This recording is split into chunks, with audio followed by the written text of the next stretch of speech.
Shalom Bapak Ibu, selamat datang di Portal episode yang ketiga. Jadi mari saya ajak saudara untuk buka bersama dengan saya dalam Ratapan pasal yang ketiga, ayat yang ke-40. Mari kita belajar firman Tuhan bersama. Ratapan pasal 3, ayat yang ke-40. Marilah kita menyelidiki dan memeriksa hidup kita dan berpaling kepada Tuhan. Pada ayat ini, saudara dan saya akan menemukan bahwa ternyata ini yang Alkitab bilang. Ada 3 langkah yang saudara dan saya harus buat. Hal yang pertama adalah menyelidiki hidup kita. Hal yang kedua adalah memeriksanya. Tapi hal yang ketiga Alkitab bilang berpaling kepada Tuhan. Nah, mari kita belajar dulu apa sebenarnya yang Alkitab maksudkan untuk kita hidupi. Yang pertama Pak Ibu, Alkitab bilang marilah kita menyelidiki hidup kita. Kata menyelidiki di situ bahasa Ibrani bilang hakas. Hapas. Apakah hapas? Hapas itu artinya adalah begini, membiarkan diri terbuka dan membiarkan diri sendiri itu terekspos. Jadi nggak ada yang ditutupi oleh kita. Jadi ini yang sebenarnya Alkitab bilang, kalau saudara dan saya berhadapan dengan Tuhan, harusnya saudara dan saya memposisikan diri untuk jangan menutup diri. Seperti yang dikerjakan oleh Adam dan Hawa, lari lalu menutup kejahatan yang kita buat. Jangan, ini yang Alkitab bilang, saudara dan saya harus menjadi orang-orang yang begini, sangat terbuka di hadapan Tuhan, berani diekspos apa saja dalam kehidupannya kita, itu diekspos di hadapan Tuhan. Itu yang Alkitab bilang tentang kata menyelidiki atau hapas. Tapi yang kedua ini yang Alkitab bilang, baiklah kita memeriksa hidupnya kita. Apakah memeriksa? Bahasa Ibrani bilang hakar. Apakah hakar? Hakar itu artinya ini Pak Ibu, melakukan penelitian terhadap diri sendiri atau memeriksa diri sendiri dengan seksama. Bahasa yang kita lebih kenal adalah begini, sebenarnya Alkitab bilang, ayo setelah kamu terbuka di hadapan Tuhan, nggak ada yang kamu tutup-tutupi, kejahatan apapun yang kamu buat, mari buka di hadapan Tuhan, lalu begini, introspeksi diri, cek ulang, selidiki, teliti diri sendiri, mana aja yang masih jahat di dalam kita. Entah itu tersimpan dalam pemikiran kita, entah itu ada pada kata-kata kita, entah itu ada pada sikap yang kita pertontonkan kepada orang lain, atau kelakuan-kelakuan yang biasanya kita kerjakan dalam hidup kita tiap-tiap hari. Nah, hal-hal kayak gitu tuh, saudara dan saya harus memutuskan untuk berani memeriksanya. Ada nggak yang menyimpang dari kebenaran? Ada nggak yang membuat kita pada akhirnya menjadi orang yang sangat terlatih untuk hidup dalam kejahatan?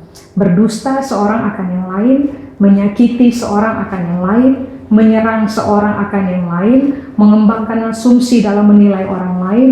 Ada nggak hal-hal jahat yang masih tersimpan dalam saudara dan saya? Itulah sebabnya kenapa dalam kitab Ratapan penulis bilang gini, mari setelah kamu menjadi orang yang sangat terbuka, membiarkan diri diekspos apa adanya, kejahatan yang kita punya dalam diri, buka di hadapan Tuhan. Hal berikutnya yang harus kamu buat adalah introspeksi diri. Ada lagi nggak yang saya masih simpan? Kalau ada yang masih simpan, mari buka di hadapan Tuhan. Sebab kejahatan jangan ditutupi Pak Ibu.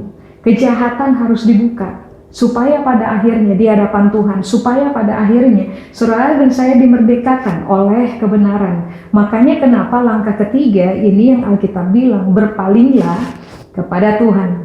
Mengertilah bahwa semua manusia tidak punya kekuatan untuk bisa memerdekakan diri sendiri dari kejahatan. Tidak ada orang yang bisa merdeka dari dosa. Makanya kenapa Alkitab bilang begini, introspeksi diri sendiri. Kalau memang ada hal-hal yang tidak benar dalam kehidupan kita, mari buka di hadapan Tuhan. Lalu kemudian ini yang Alkitab bilang, berpalinglah kepada Tuhan. Kata berpaling di situ Ibrani menggunakan kata sub Pak Ibu. Apakah arti sub? Sub punya pengertian yang pertama adalah begini, bertobatlah di hadapan Tuhan. Semua kita tahu kok Pak Ibu, kejahatan apa saja yang masih ada dalam dirinya kita. Kita tahu, for sure, kita tahu itu.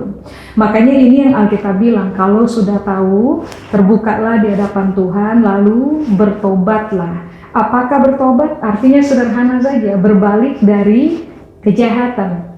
Semula saudara dan saya menghadap kepada kejahatan, tapi ini yang Alkitab bilang, balik badan dari kejahatan. Mulai sekarang menghadap kepada Tuhan. Semua orang yang bertobat adalah orang-orang yang menghadapkan wajahnya kepada Tuhan, bukan berbalik dari Tuhan. Amin.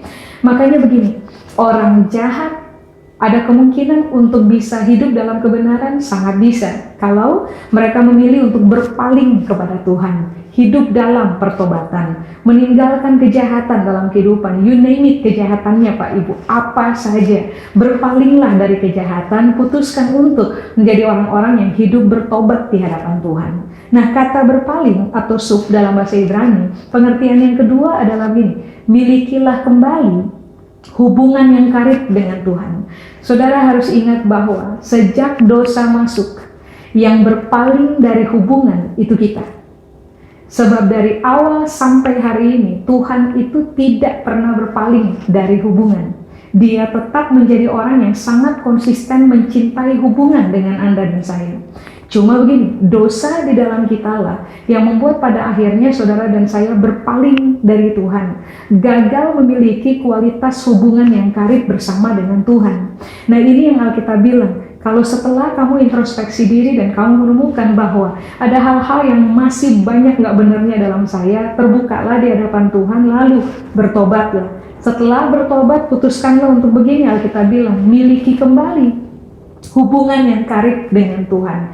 Sebab begini, kita perlu membangun hubungan yang sangat kuat dengan Tuhan. Tanpa Tuhan, Pak Ibu, saudara dan saya akan gagal hidup dalam kebenaran. Makanya kenapa kita peratapan bilang begini, harus bertobat, bangun kembali hubungan karib dengan Tuhan. Mari saya kasih salah satu ayat penting untuk kita renungkan pada episode ini. Matius pasal yang ke-6, ayat yang ke-6. Matius pasal yang ke-6, ayat yang ke-6. Alkitab bilang begini Pak Ibu, tetapi jika engkau berdoa, masuklah ke dalam kamarmu, tutuplah pintu dan berdoalah kepada Bapakmu yang ada di tempat tersembunyi. Maka Bapakmu yang melihat yang tersembunyi akan membalasnya kepadamu. Nah begini Pak Ibu, di ayat 6 mengajarkan kepada kita bahwa berdoa itu harus private. Hubungan dengan Tuhan itu harus menjadi sebuah hubungan yang private. Sangat kita jaga, sangat kita perhatikan, dan kita sangat terikat kepada hubungan tersebut. Nah menariknya Alkitab bilang ini, kalau kamu berdoa, masuk dalam kamar, tutup pintu lalu berdoa kepada Bapa. Kata Bapa di situ dalam bahasa Yunani menggunakan kata pater. Pater itu arti yang pertama adalah ayah, atau bapak, atau father, atau daddy, whatsoever. Tapi begini, bapak punya pengertian yang pertama adalah ayah.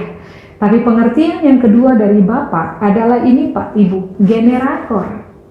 Jadi Alkitab bilang kalau kamu mau bangun hubungan, kalau kamu mau berdoa atau membangun hubungan kembali dengan Tuhan, maka kamu harus melihat Tuhan yang adalah Bapa itu sebagai generator. Nah, apakah fungsi dari generator? Fungsi dari generator adalah begini Pak Ibu, menjadi pengubah energi mekanis itu diubah menjadi energi listrik. Sehingga pada akhirnya akan muncul itu sebuah pembangkit tenaga yang akan menggerakkan apa saja dalam kehidupan. Berarti kan ini yang Alkitab bilang, kalau kamu mau bangun hubungan, maka bangun hubunganlah dengan Bapa yang adalah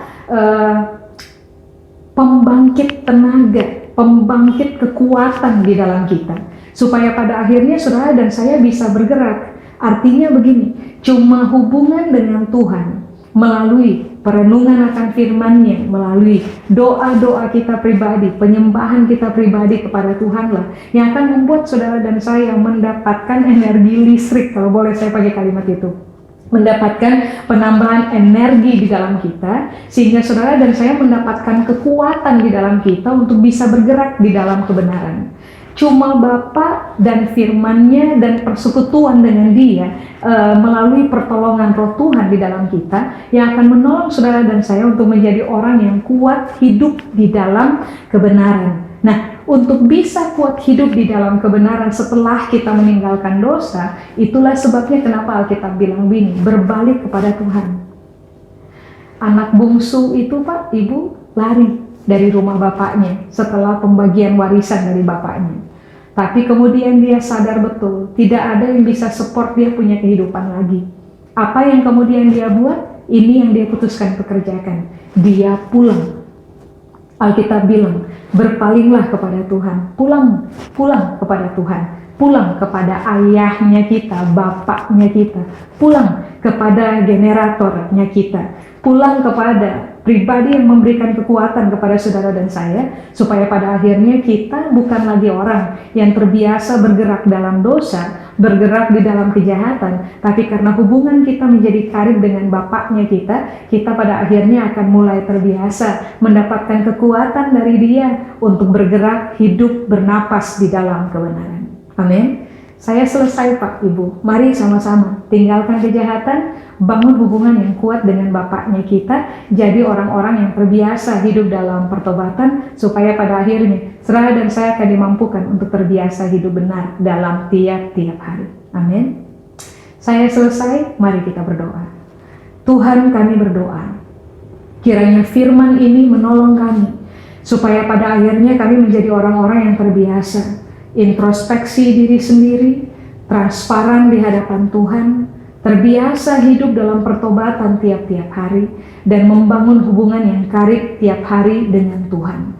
Sebab kami tahu, waktu kami bertobat, kami butuh kekuatan dari Bapa yang adalah sumber kami, supaya kami mampu konsisten hidup di dalam kebenaran pada everyday living, supaya pada akhirnya kualitas kehidupan Bapa teruji di dalam kehidupan kami.